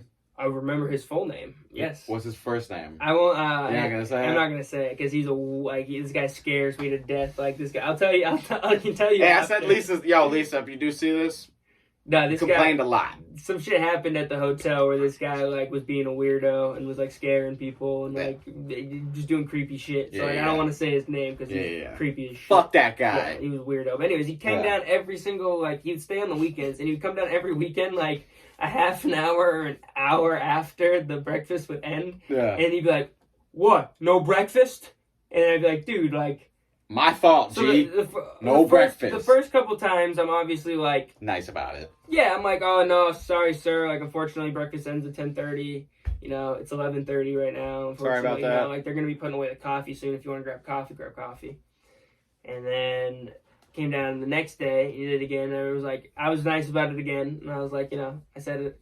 The same thing. I said the same thing, and then it was the next weekend in a row. The next weekend he did the same thing, and he's like, what's going on here? Yeah, he's like, what? No breakfast? And I was like, like I said, I was still respectful, but I was like, like I said last weekend, it happened 2 days in a row for that weekend. I was, like I said last weekend, it ends at this time, and da-da-da-da, and then came down, like, it didn't happen for like a little while, and then it happened again, and I was like, I know you know what time it is, like. It's because you became comfortable with him. You know what I mean? Well, I wasn't comfortable with him. I was just sick. I know of it, you mean. Know what I mean? It was just like I was just like at that point. It's like I've told you 4 to 5 times now. As a human being, I know you know unless something's fucking wrong. Yeah. I'm like, because you meet people that something's just wrong. There's no way you don't. You're saying things and they're just like you can clear that they're just not connecting. Yeah. It's like you're talking to a blackout drunk person, but they're completely sober. Oh, that at McDonald's. That shit was hilarious. You just get faded people all the time. Yeah, because I would, as a kid, you work fucking 4 to 9, 4 to 10. Like, well, we weren't supposed to, but yeah. Anyway, fucking that type of shit. Like. And then they come in and they're all drunk and shit. Like, I would just give them free stuff. Yeah, I'd say I would be like, what do you fucking guys want, dude? Get out of my face. Hell yeah. And I would like, I don't know. What do you fucking want? Dude, I would be like that with some customers that come in and we know each other. Like, from them coming in so much, I'm like, oh, what's up, guy? How you doing? What do you want, dude? You can, you know what I mean? I always want, you can read people after a while. Can you see, there's a camera of the drive-thru, right? Yeah, I can see the car. Can you see, like, the face in the car, or can you just see the car? Maybe when the cameras were brand new, but not when I was there. No. They were mid, yeah. Okay. You could see the car, though. And I remember people's cars, fucking, What are some, like, McDonald's, like, things that people wouldn't know? That, like, on the inside information? Anything, I'm not looking for, like, so a lot of shit. people think think like, shit that, like, we would think that happens this way, but it doesn't. So the cheese gets put on like the line, like I know it comes melted a lot of the time, but that's just from being in the heater thing. So when we're wrapping it up and sliding it, that thing that we slide it into is heated. Yeah. So when they bag your shit up and put it on the little rack it's just by like the a window, slice of cheese. Like, it's not cooked with the cheese on it. Yeah. Yeah. Like when they put it in that little rack, it heats that up. I expected that. I mean, okay, you all get right, like all a right. slice of cheese on top. So the nuggets, for example, are already like breaded. And I'm pretty sure that they're either flash frozen like that or whatever, because I don't know how I don't even know how they're able to make the nugget, like, come that way with the breading all like that. Maybe it's just because it gets frozen, but how the fuck? That part always confused me, but everything like that, you literally dump that shit in, and when you take it out, like, people think that it's, like, pink before it's cooked. Yeah, no. It's not pink. It's white. It's white. Yeah. It's chicken. It's chicken. It's straight chicken. Yeah. I feel like I was never really concerned about that. That's chicken. I mean, I get a little sketched up because every time it's just like eating regular chicken. If you eat chicken from the grocery store, you get like that piece, and it's just like I don't want to eat any more. The problem with like McDonald's stuff is that I guess people probably would expect this too. See, a lot of the shit that I could tell you, people already know. McDonald's been called out so much over the years, and people just don't give a fuck. Yeah. You know what I mean? I've heard horror stories about Taco Bell. Yeah, Taco Bell's gross. Yeah. I know that their, like, meat is made very weird. Yeah, but they're not, like that's, like, the biggest joke about them. Is, like, they never, like, fully denied that they're, like, all right, like, our meat's, like, 80% meat. It's not bad. Yeah, they're like, you all love it. Yeah. You all love it. Shut the fuck up. Pretty much what they're saying. They're like, well, we never said it was all meat. They like pause. Yeah, it's yeah. Oh, so a lot of the food waste too is like McDonald's wastes a lot. Honestly. Yeah. Yeah, because like we have to cycle out the trays and the fucking thing or whatever. So it's like sanitary at least. Yeah, because I remember when I remember because I worked in the grill, so I remember whenever we would like be back there, like they would be on our ass about making sure the shit's fresh in the thing, but then they're telling us to make this certain amount when it's dead, and I'm like, not fucking adding. And then they bitch about the fucking food waste, like. Food service is a bitch, bro. It is. I'm good. Like I don't want to fucking ever go back to that shit. I don't want to ever work in food service again. Like I could maybe see myself as like a bartender or something like that, just because it's like one of those jobs that we were speaking on, where it's like there's no strings attached. I show up for my shift, I get my money, and I'm out. You know what I mean? And it's like usually nighttime, so you can do whatever you want during the day, kind of idea. Yeah. But yeah. Not deadass. McDonald's, I feel like. Did you work there while DoorDash was a thing? No, because. It wasn't as big anyway, I don't think. Because I worked there from like... Which one? The one by fucking... Whitfield? Nah, the one by Walmart in Leominster. Oh, okay, yeah. The one that's like right way out the fucking way. Yeah. Right that one, gas station. I worked there, I think I got the job when I was 14 or 15. I'm pretty sure I was 15. Like right when I turned 15, I got that job pretty much. Yeah, right when you're allowed to get a job. Yeah, because I needed money. Like my dad wasn't trying to fucking... Yeah. He worked a lot. He had to pay his bills and shit. And like this is when because I moved back with him in 2013. Because in Vermont, bro, I was the worst kid that they had. Like when me and my mom moved up there with my stepdad or whatever, like I was the most ghetto, like worst fucking kid that they had. All of them are... At the school or like in the family? At the school, in the family, in the whole town, like... Within 5 miles, I was the worst little kid that they had in this whole fucking vicinity, bro.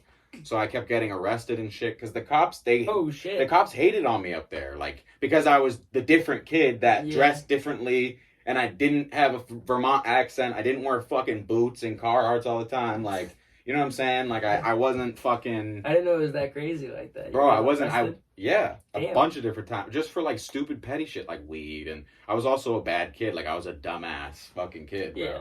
And I would have the weed on me in school. I would be selling it at the school, at the skate park. I would be fucking doing this, that, and the third. And, like, I only got this shit because I would steal it from my stepdad. Like, shout out to... I've given him, like, whatever. Whatever the case may be, I paid my dues back with him. I give him a bunch of stuff. But, I had to do that shit because, like, again, I wanted things and we didn't have money to be able to get it. Yeah. And he would get the bud for free. And I knew that. So I'm taking it. Yeah. I was a shiesty little kid, you know what I mean? And that, I just kept getting arrested. I kept getting fucking It's just trouble. Like such a funny place that, like, say you got arrested. I got arrested in Vermont. Exactly. It's not that deep. Yeah, it's like the softest. It's not that fucking deep. That's why I say, like, I was the worst that they fucking had, bro. Like, and it was always just for weed and shit. Like, the last time that I got arrested was the worst time because I had like a bunch of weed on me and we were smoking. We thought we were off the school property, but we weren't, I guess. The school officer watched us walk back there, came back, saw me ripping the bowl. I was like, ooh, and then I tried to like throw it into the fucking leaves and shit. It smashed, so he heard it, grabbed it, was like, you fucking stupid. And then fucking, I got like they couldn't arrest me because I was still a kid. Yeah. Like I was 13. So they kept just like detaining you and like bringing you to the station? No, none of that happened. Oh. They gave me like they told me that they were going to go to my house with paperwork or whatever. And I was shook. So I didn't go home till mad late. And then they actually pulled up that exact same night and fucking gave me the citation bullshit. Not like the citation. It was some sort of paperwork. Because they couldn't arrest me because I was a kid. For court? Yeah, because like court appearance. Exactly, right. And because I kept getting it, because all the other times was just like a slap on the wrist, like because I was a fucking child. Yeah. And they were just like, you're a fucking badass kid. So I was in like the fucking those classes where all the angry kids are in up there and shit. Like they would have me go. I would have to go to therapy. Oh, you're like that school. Kid, bro. I was angry as fuck. Yeah. Because just my life just kind of sucked at the time. So I was just fucking trying to do whatever I could to make myself feel better. Yeah. And that's honestly why I did, like, when I was a kid, I did, like, from, like, right when I moved there, like 10, I would say right around, like, 11 and a half is when I started to, like, smoke cigarettes, fucking do drugs, and, like, not really drink. I like drugs more than anything when I was a kid. Like from 12 to 17, when I went to rehab, I like would do like, and from 16 to 17 was the worst period.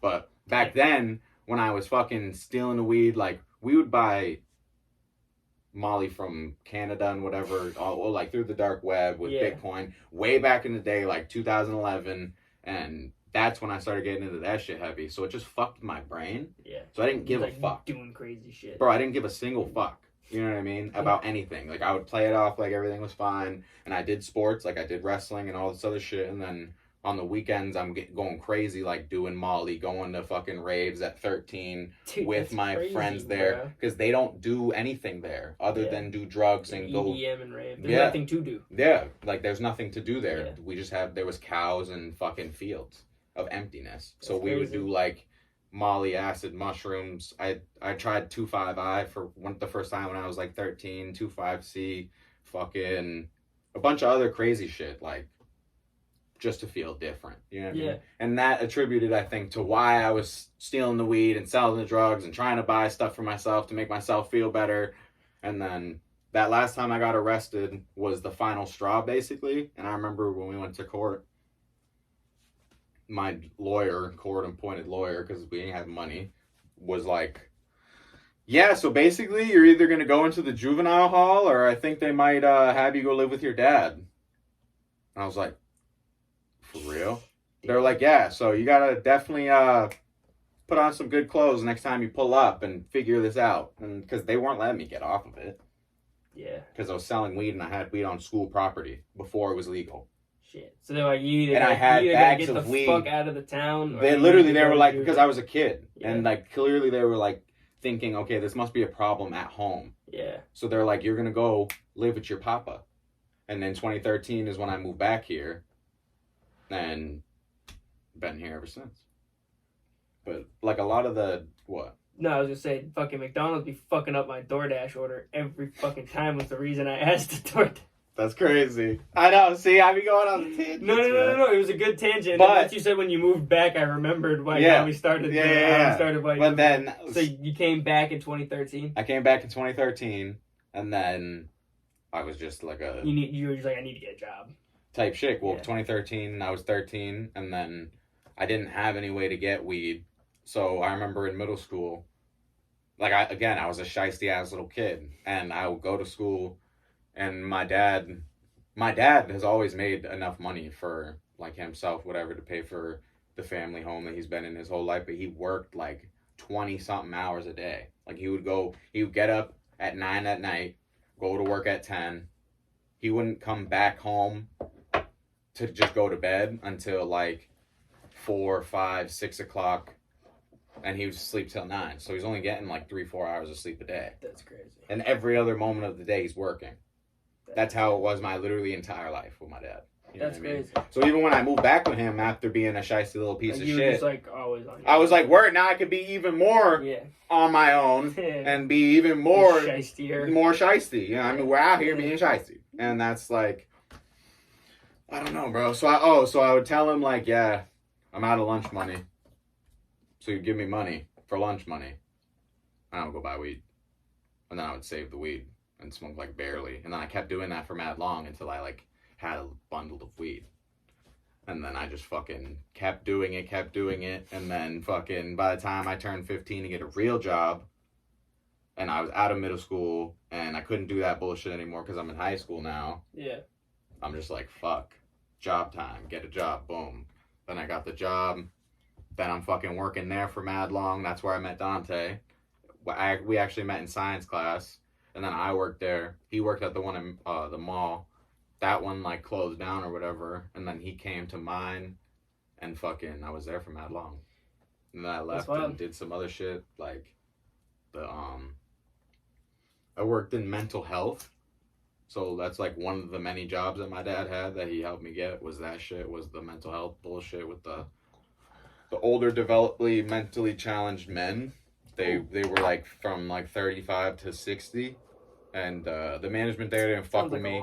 They didn't fuck with me because I'm me and I'm not like professional and all that other stuff like that. Like they wanted me to be someone I'm not, and it was weird management. They just didn't fuck with me, so I left that shit. Did Powell's. I worked at Powell's. No way. Yeah. You know Donovan? Yeah. That's actually, it's funny. I remember, it's all coming back to me now. Donovan was like, when we had our podcast, he's like, oh shit, you know him, bro? Yeah. It's like, that's fine. yeah, Donovan's like one of my better friends growing up. That's in Lunenburg. Yeah. I worked there for like a year. And then I worked at, fuck, dude, what was that other place? I forget what it was, but I've just bounced around from that. Yeah. And that's why I'm trying to do more with the Anime Senta, because I've been making money from that now. Yeah. That's pretty much what I've been making money off of for a while since it's fucking opened. Not as much, it's been growing and shit, but I've been doing odd jobs and shit just for like legal money. I mean, I gotta pay bills. Yeah, So. everyone's gotta pay bills, man. Everybody gotta pay the bills, bro. Yeah, dude, McDonald's, every time I order a DoorDash order, I don't know fuck it why. up. Dude, it's always They don't like care. one thing. Yeah, but that's They like don't care. it's like the confusion. It's like you don't think that I'll like say some shit. No, And like, does it not? I want the reason why I was asking was because I was wondering if it reflects back. Because like, me and my girlfriend will get like she'll want a DoorDash. I never want a DoorDash because it's like way more expensive for double the price for everything. Yep. So I'm like, I'll just go pick up the food. I don't care. But she'll be like, I'll DoorDash it. And I'll then we DoorDash get the it, yeah. food, and it's like, I order 2 burgers, I get 10-piece nugget and 2 fries, and you get the 2 burgers and 2 fries, and there's no nugget.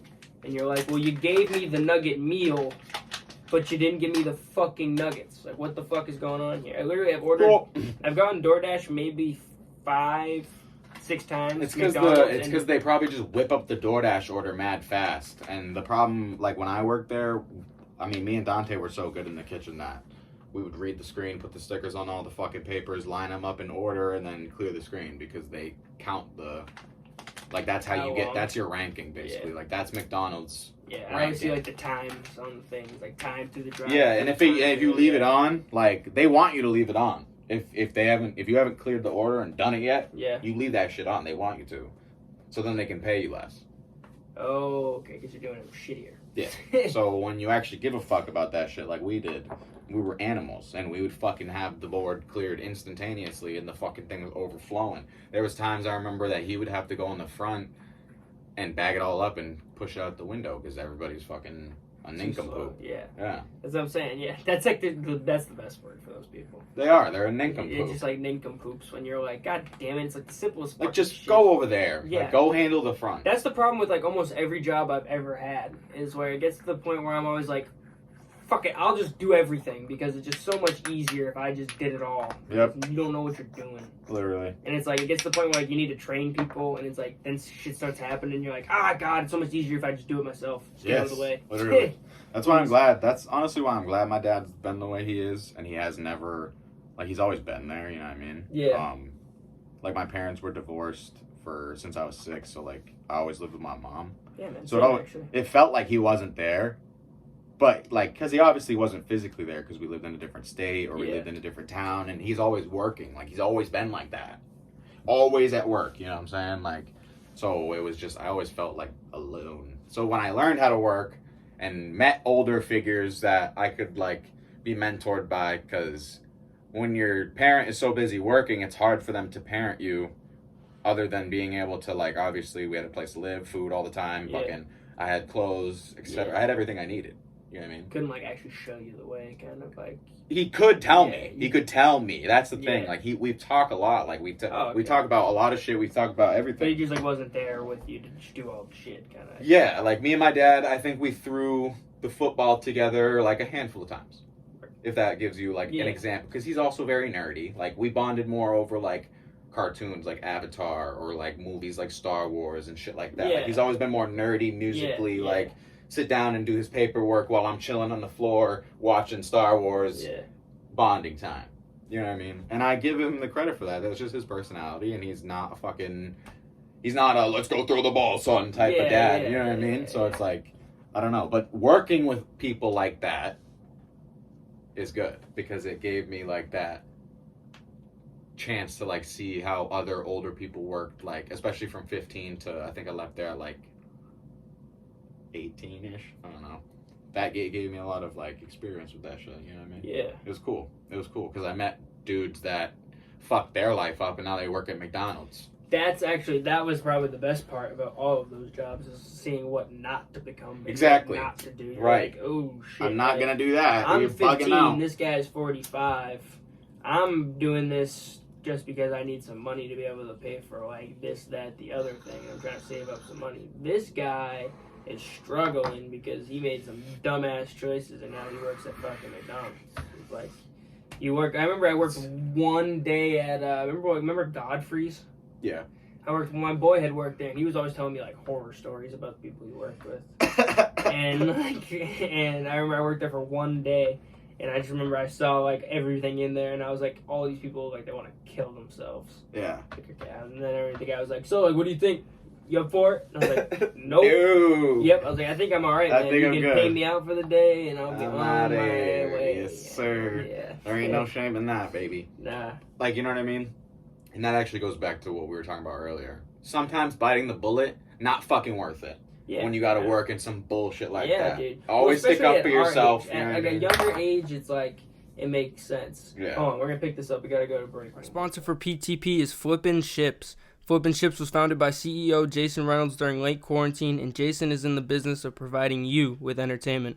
Whether you're looking for a restored boat in great condition you can take on the lakes, or if you're interested in watching the process go down, Jason's got it all. His TikToks show the process in an entertaining way for all ages, but check out his YouTube videos because they show every detail of the flip. Check him out on TikTok and YouTube for some at-home or on-the-go entertainment. His handle is Flippin' Ships. That's flipping without the G, ships. And be on the lookout for these flip ships soon on Facebook and Instagram. All right, we're back. Anyway, I caught it that time. But no, yeah, like at our age now, to get caught in that position where like you're working like a job that fucking sucks, you hate it, you know, stuck in it, because that's where I got to where my previous job, where it was just like I used to love this job.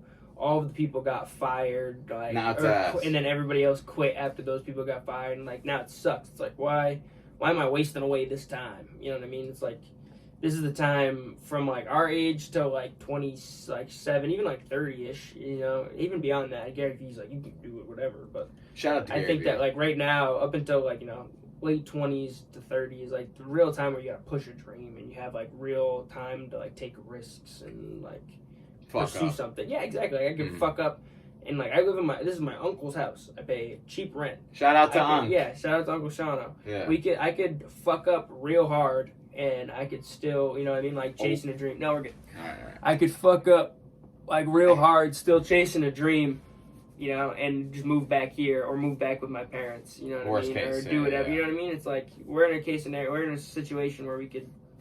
Luckily enough for, I guess, probably both of us, that we have people like that we can like fall back on and stuff. Kinda. But it's like also like my dad about to move to North Carolina when my stepmom fucking retires. Damn. Yeah. My dad's like I said, he's 60, bro. Yeah. But like more what I mean by that is like you could fuck up and go get a job as a mailman and facts. You know what I mean? Get I'll be your the money, best mailman. That's what I'm saying. That's what my dad always said. I'll be the best mailman. Not even the best mailman. My cousin actually, he works for UPS, I think. Yeah. Or not that the UPS is a bad job. I don't even mean it like that. No, but he's you could fuck up so bad, and then you could just get like a just a 9 to 5 regular paying job, and just like see. And it's actually funny because my cousin, he made more money at his desk job, but he likes working for the post office because he's more active. It's much more simple. You ain't got to deal with nobody. Better benefits. Somewhat better benefits, less You're like pay. a government employee. Yeah. So you get like I think you get a pension. Right, but he has less pay. But he just broke it down to me like, nah, I'm fucking sick of fucking sitting at that fucking desk all the fucking time. This shit's stupid. And he's very smart. I feel like he's one of the good role models that I've had in my life, that I've always wanted to be kind of more intelligent like he is. Yeah. I'll never be as smart as he is just because he's smart. Like, he's very smart. Like, you know what I mean? Yeah. And I've always looked up to that shit about him. So it's like, when he sits there and he's like, no, fuck that desk job. That shit sucks. I'm going to fucking deliver this mail. Yeah. And I'm gonna be moving all day, baby. Dude, and like he just bet your ass I'd be that best postman. I'm pretty sure he just closed on the fucking Hello, house Mr. too. Postman. Yeah. As I walk by, like, hey, waving their fucking mail. And if you suck dick, you best believe you ain't getting your mail on time. You fucker. That's how it be. Jury duty, jury duty, jury duty. Oh shit. Yours, you know what I'm talking about? Yeah. Lynch? Yeah. One of my favorite scenes in like any movie. Hell yeah, that shit's funny. Yeah, dude. But I'm glad that like over the years and shit that I've had like different people to kind of have around me that I look up to, whether it's my boys or fucking my cousin or some random guy on the internet. Gary V, shout out to Gary V. Yeah. He said a lot of shit that's stuck in my brain for a long time that I catch myself not following sometimes, and I'm like, fuck, but. Yeah, I hate when you, But it's okay. When something resonates and then you think back, like, fuck, I haven't been, like, playing along in that book. Right, I do, and, like, I do. And then the social normality of things comes into play where people are like, why don't you go out more, and why don't you buy more stuff for yourself, and why don't you, like, do these things? And I'm like, bruh, because I watch Gary V, bruh. Gary V poisoned me with his fucking advice, like... And some of the stuff he says is a little over the top for me, but a lot of the things he says are definitely, like, meant to be breeding successful human beings. Right. Like, he said, I remember one thing he said. Like, you can't just go to a yard sale, resell a bunch of mugs, and be rich. Like, it's not fucking possible. No. You know what I mean? You'd have to But that's the thing, well, like... most dedicated. I feel like the part about that he didn't really stress that much is that, like, it's okay to make $50 off mugs you got for $5.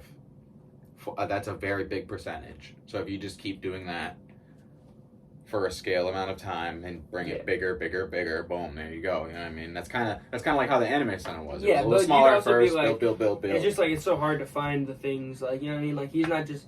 I know. Show up to any yard sale, and you know what I mean? Like, yeah. You can't just show up to any antique shop and find gold. Like, it's not, you know, I agree, people pick through that shit just... It's already gone. You know what I mean? It's like... People already knew this stuff before Gary V talked about it. You know what I mean? One thing he said, he makes it a little too simple. Like, for people like us who could be like, oh, this is just him kind of giving you, like, an idea of what it could be, rather than, like, somebody who watches it and be like, I could just do this, you know what I mean? And you know, no, it's definitely it's nincompoops a little bit. Yes, the nincompoops. I feel like it definitely is harder than just. It's always harder than it seems. You know what I mean? It's always a little bit harder, especially for people that know how to do it and they do it right. You know what I mean? It's way people look at it like it's almost fiction because they're like, there's no way he's, you know what I mean? Well, that's what the phone does, the Instagram and the TikTok. It makes it look so easy. Like, anybody, like, you see, like... people can always look a certain way, but do they do it in real life? It's like stand-up comedy. It's so, like, a lot of the things that you see, not even just, like, I'm just comparing, like, the idea of what you see on the internet to, like, a stand-up comic is, like, we watch him, he's just talking, so then all of us are like, we could do that, he's just talking. So then when you see it, which is obviously not the case, it's way more difficult. But like with like TikTok, Instagram, you see them do something and it's on the screen, you're like, oh, I could do that. But you don't know what's fucking behind that and what they had the hours of preparation or...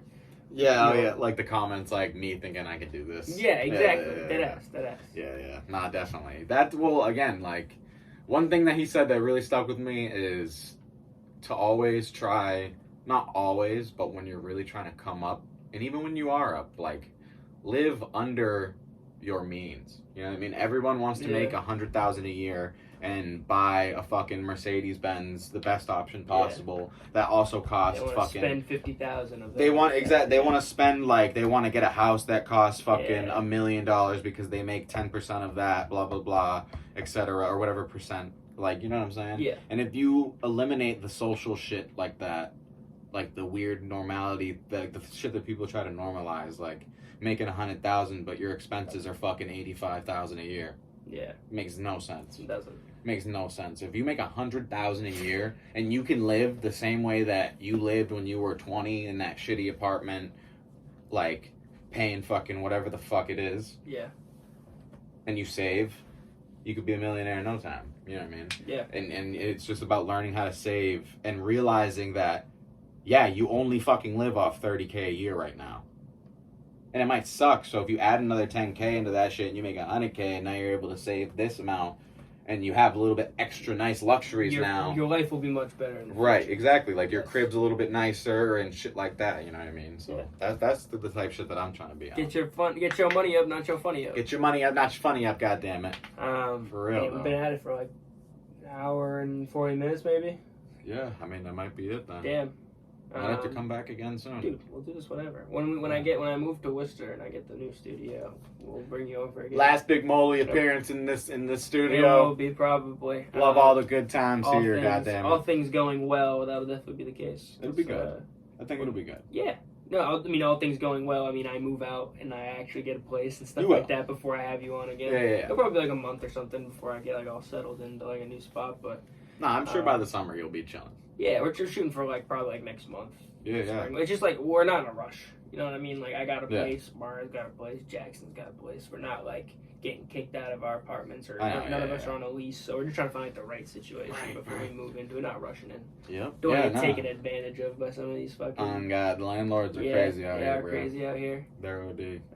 But it's good though. Go check out Moley's new video. New project out. This thing of ours. You feel me? Yes, we sir. didn't really even talk about that. Yeah. Well, we talked about it at the beginning. We started A little with bit. the video. Yeah. It's because we be. Just it's good. Life be crazy out here, bruh. I got some shit to say, alright? It'd be crazy in this bitch. No cap. It's too much to handle. There's too much shit that's going on in my life, alright? It's crazy. No, I think it's good because, like, people know that your video's out, you know what I mean? And, it's good to promote it, but it's also good just to, like, what I noticed is that, like, people who go on Rogan, they, like, very rarely talk about the music, the stuff, or like, not even like Dan Soder. He's one of my favorite comedians. He just put out like a new special, and he does like all podcasting and all that shit. And they just did a whole podcast talking about it. He mentioned it twice. He was like, "Yeah, I got a new special coming out March," and then at the very end, he was like, "Yeah, a new special coming out March 1st." Da, da, da, da, da. Well, and like that was it. It was just like the idea of him doing it is the promotion. You know what I mean? That's kind of how I look at it too. Like, I don't. Like, there is a certain image, and I have a certain aesthetic now. I'm building it a lot more now, and I think it's growing better. It definitely. But I always want my people to know that, like, there's a person and everything. Yeah, you're a human being. I'm a human too, and like I have different things that I like and all this other shit. But I want them to have like a sense like they do know me. I think that's my favorite thing about you is that you're not like I'm a pretty open book. You're putting on like an image. Not putting on is the right word, but you're pushing out an image of what you want. And it's me. Yeah, and it's you. But like the thing I always liked about it is you were always just like with that I am me. Like that's me. I'm just me. I'm just like you said. I'm an open book. I'm out. I really am. I think that doing this is a little bit better than us just talking about promoting your shit the whole time. You know what I mean? I think that stuff's kind of a little corny. It is a little corny, but it's definitely good that they know that your stuff's out there. We talked about it briefly, but that's from there we went into you know what I mean, real human being talk. Exactly, because at the end of the day, I think that they would rather that. Yeah, when they attach they're able to relate to stuff that I talk about. Yeah. That's the biggest thing. That's the most important thing, I think. Yeah, because I'm trying to build they're trying connection. to relate to just the music, whether it's just them liking it. That's a relation to it. Exactly right. So it's just them watching this. They can see that you're a real human being. One, but it's also they don't want to sit here and watch me and you talk about telling them to go watch a video for an hour. You know what I mean? We could talk about it for 15 minutes, and I bet it'd be a good 15 minutes, and then we'd move on to something else. But for an hour straight, talk about one thing, it's just, you know what I mean? It's not going to be good for the viewer. That's why it's good that we just had a regular conversation. Yeah. And they shout out to the viewer. You know it. We love you guys. You know Moley's video's out. It's You've out seen there. It. It's out. And if you haven't, it's out on YouTube. And listen to his album, This Thing of Ours. It's out on everything, right? Yeah. Spotify, Apple, anywhere you listen to music, unless you're BiGMOLEY.com. listening to some bullshit. Yeah, we didn't even talk about that either. I got the website now. We got merch on the website. Merch. There's a biography thing on the merch. website. We got the merch. Yeah, we got the Gotta go. and the pins too. What is the website? BiGMOLEY.com. BiGMOLEY.com. What's your Instagram? It's Molerat, at Molerat. Molerat. Easy for them. Had that shout out the person that gave me that at. That's a rare at now. That shit's worth $300-400 now. No cap. It is. It's a rare at. I swear. Numbers going up. Leave you how I always leave you. Peace and believe in yourselves. I'll catch you fools later. Deuces. We love y'all.